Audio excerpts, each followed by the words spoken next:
156 boxes to be counted, and as of this morning, we have completed 55. The result of the final count from the 62 constituencies where the process has been completed shows a total of 32 constituencies confirmed for the Jamaica Labour Party and the 31 constituencies confirmed for the People's National Party. For the purpose of clarification and to provide further information on the process, the Electoral Office wishes to further advise the public on the following.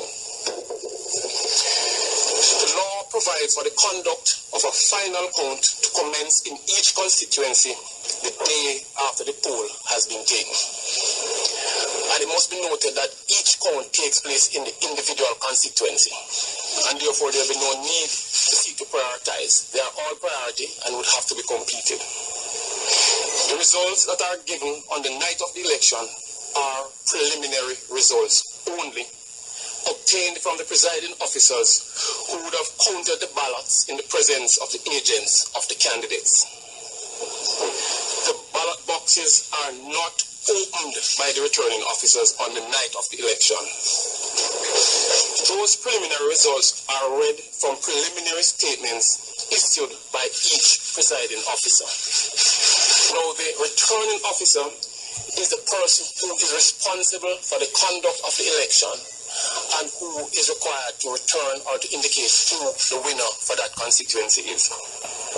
So in addition to providing the nation with some idea as to what the preliminary results are, it also ensures that the people who are sitting in the polling station is aware of what the count is for that polling station. So if you are sitting in the polling station and you notice that 100 people would have voted, because the agents also have lists and they follow the process and they are able to tick the people who come in to vote. Before you leave that polling station, you are made aware that of the 100 people who came, X amount would have voted for this party, X for that party, and so many ballots were rejected or spoiled. A copy of this preliminary statement is given to every agent.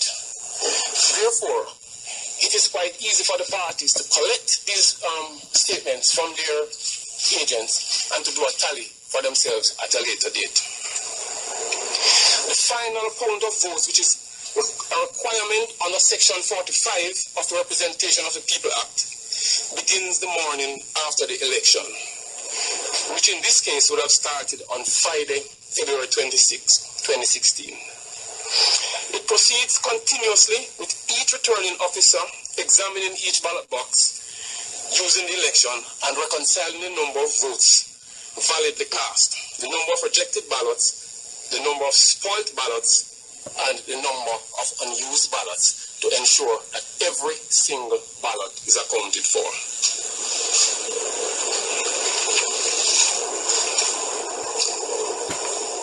At the final count, the returning officer has the authority to decide whether a ballot should be accepted or rejected, and his decision is final and can only be overturned by a resident magistrate at a magisterial recount. Decisions that are made by the presiding officers at the preliminary count can be overruled by the returning officer. But ultimately, however, all decisions are to be made based on the standards established in the Representation of the People Act. After the final count, the election documents are transmitted to the Director of Elections within 7 days after the count.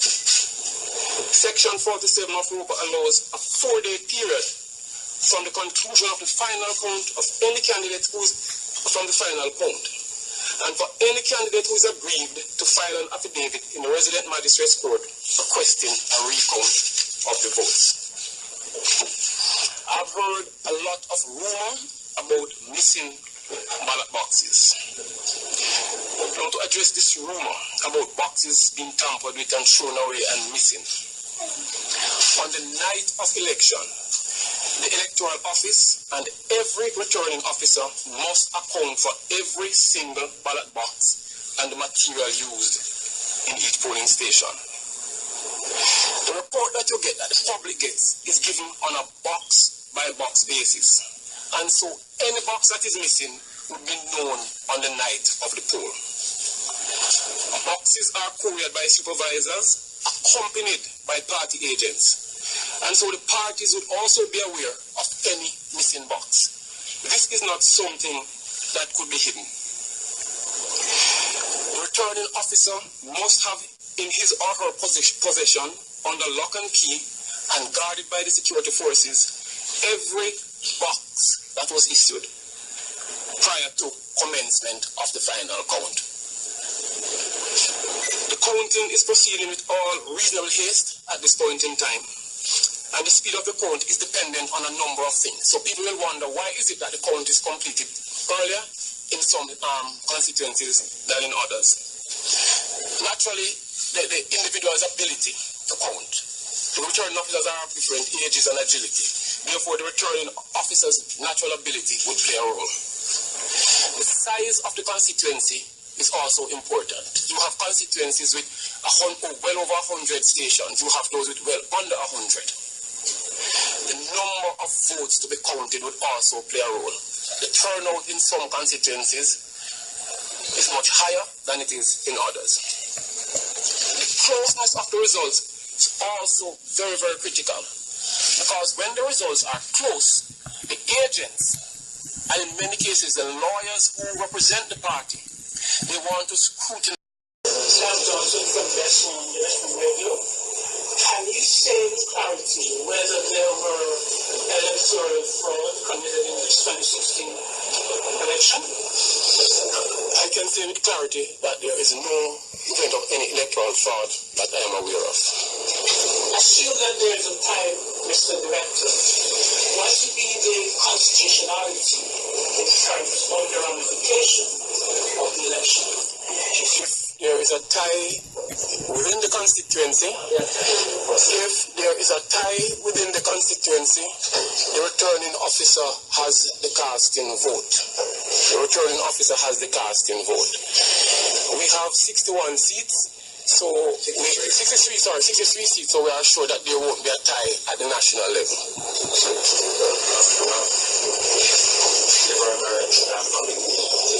I know you're given an outline as to what obtains on the night of vote. Can you indicate specifically what happened in the case of Southeast India, I think it was? There are concerns that it moved from 175 majority for one candidate and then to a 9-vote majority for the other candidate. Can you say specifically what happened that overturned that? Okay. You have 7,029 polling stations, and you have presiding officers working in those polling stations with varying levels of experience. I am trusting that some of you as reporters would have been at polling stations at the close and to see the activity that takes place. It is not just a buzz of activity, and a lot of pressure is brought to bear on presiding officers because the police, they need to leave. The agents want to get the results also. Everybody's just on the move, and you'll see all these convoys rushing all over town, over the country, shortly after that is concluded. Now, in tallying the votes, the statement is done up and given to the agents. In this case, all the statements were done correctly. However, in writing the results on the box, which is what the returning officer uses to declare the preliminary results as the law requires, because he's not allowed to open the box on the night.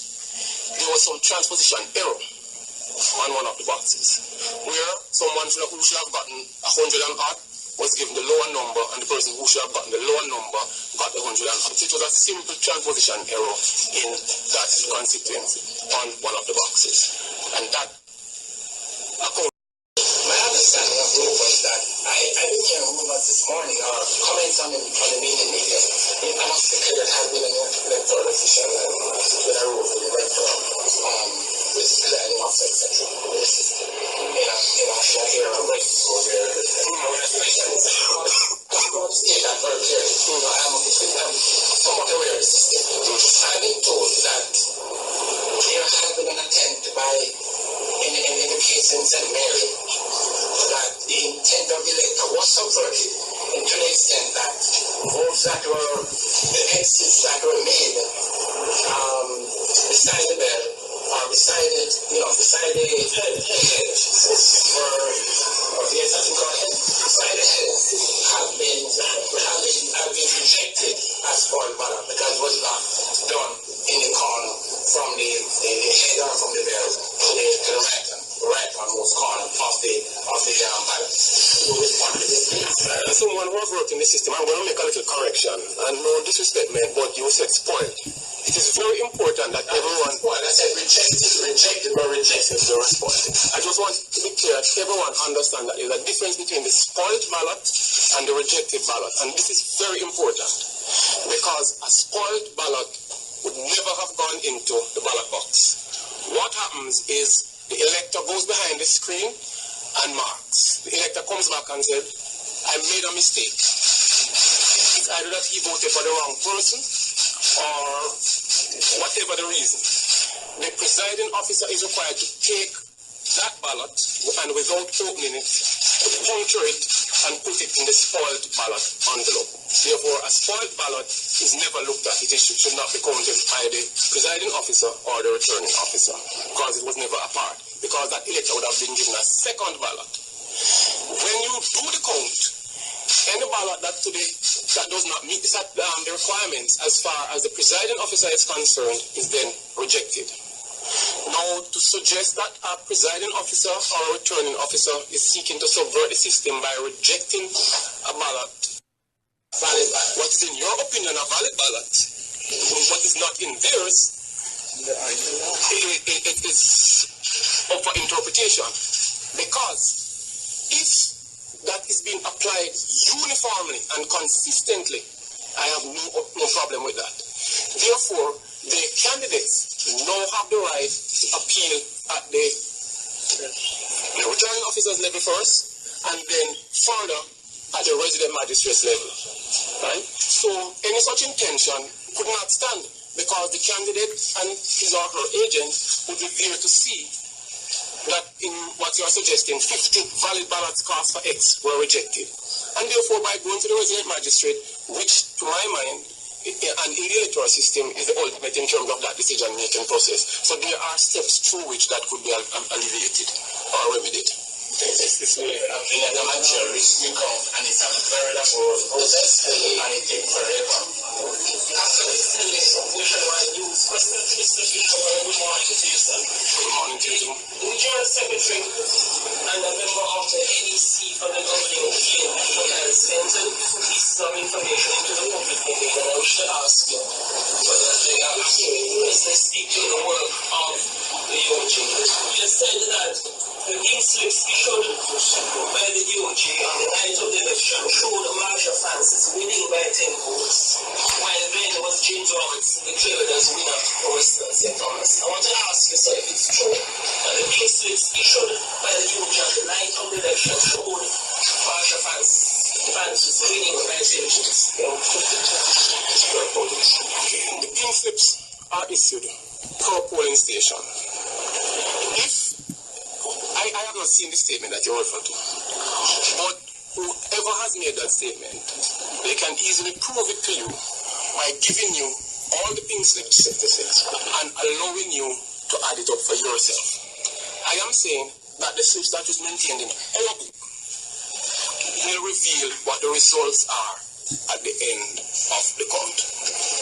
And because the Jamaica Labour Party would have been given their green slip in that case, which would be exactly a carbon copy of the pink slip, because it's a pre-carbonized paper that we use, and it comes in 5 parts, and so independent candidates are also given a copy. Right? So the pink slip is the same as the green slip, which is the same as the blue slip, which is the same as the yellow slip, and the white slip. Right? So it's not just the pink slip that you will have to use, because they are all the same. So I'm sure it's a pre-carbonized document, so I'm sure the Jamaica Labour Party can also make a statement as to how the count came out when they did it. So the pink slips issued or the slips issued by the DOJ, as far as you are aware, suggesting that Mr. Robertson was ahead on the night of the election. That's your information. I did not go to the slips on the night. The preliminary statement placed on the ballot box by the presiding officers, which is what we used to tally on that night, indicated that Mr. James Robertson was ahead in terms of the votes after the preliminary count. The pink slips, the green slips, our tally from the poll book will now indicate to the nation exactly what happened. That is why we go ballot by ballot, box by box, in order to ascertain. And the preliminary count is not the official count. There's a preliminary count, and then there's a final count, and then the magisterial recount if requested. The second statement issued entered into the public domain by the officer of the PNP is that concerning Western St. Thomas is that the EOG declared the preliminary results regarding Western St. Thomas in the absence of 6 boxes being counted. And you question why is that so? Are you aware of that? Is that so? I spoke to boxes earlier, and I am saying that on the night of the election, every single box is accounted for. And I stand by that 100% categorically. All the boxes are accounted for, all 156. And when I left the office a while ago, I left from the area where the counting was being conducted, and I left 156 boxes there. We do not declare anybody on the night of the election. That declaration comes by the returning officer after the final count. But what I would say to you is that the preliminary count showed that. However, there are persons who are analysts who sometimes call the election in their opinion even after 50% or 60% or 70% of the boxes are counted. We are not into the business of calling elections, and therefore we wait until we have all the ballots in, or the boxes in, before that preliminary result can be, and I wouldn't even use the word declared. Well, the final one from me, sir, is that there are some who are of the view that the series of mistakes, the blunders, some of which you just mentioned, has shattered confidence or lessened the confidence in the Electoral Office of Jamaica, and therefore it affects poorly on you and you should consider your future. What say you to that? Can you speak to the blunders that you refer to?